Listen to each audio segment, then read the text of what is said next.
അഗ്നിയെ കേന്ദ്ര കഥാപാത്രമാക്കുന്ന ജരിതമോക്ഷം ആട്ടക്കഥയുമായി PK വാസൻ അമനകര. ഒരു കാലത്തെ കഥകളിയുടെ കിളി രംഗമായിരുന്ന അമനകരയിൽ നിന്നാണ് ഈ ആട്ടക്കഥയും പിറവിയെടുക്കുന്നത്. ജരിതമോക്ഷം ആട്ടക്കഥയുടെ വിശേഷങ്ങളിലേക്കാണ് നമ്മളിനി പോകുന്നത്.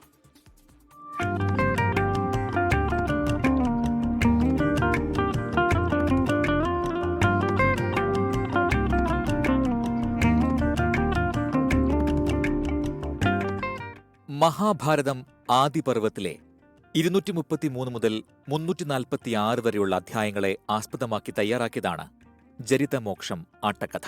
ലോകനന്മയ്ക്കായി ശ്വേതകി രാജാവ് 100 വർഷം നീണ്ടുനിൽക്കുന്ന ഒരു യാഗം നടത്തുന്നതും തുടർന്നുള്ള സംഭവവികാസങ്ങളുമാണ് ആട്ടക്കഥയുടെ ഇതിവൃത്തം. പക്ഷിപിതാവിന്റെയും കുഞ്ഞുങ്ങളുടെയും രോദനം കേട്ട് മനസ്സലിഞ്ഞ കൃഷ്ണാർജുനന്മാർ പക്ഷികളെ രക്ഷിക്കുന്നിടത്താണ് കഥ അവസാനിക്കുന്നത്.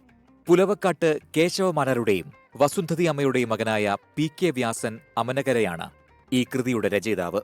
നാടിനും ആട്ടക്കഥയ്ക്കും വലിയ അഭിമാനമാണ് ജരിതമോക്ഷം ആട്ടക്കഥ. മാർച്ച് 27 കോട്ടയം അമനകര ഉറുമ്പിക്കാവ് ശ്രീഭദ്രകാളി ക്ഷേത്രത്തിലെ കാവിൽ പൂരത്തോടനുബന്ധിച്ചാണ് ആട്ടക്കഥ അരങ്ങേറുന്നത്. Research desk 24.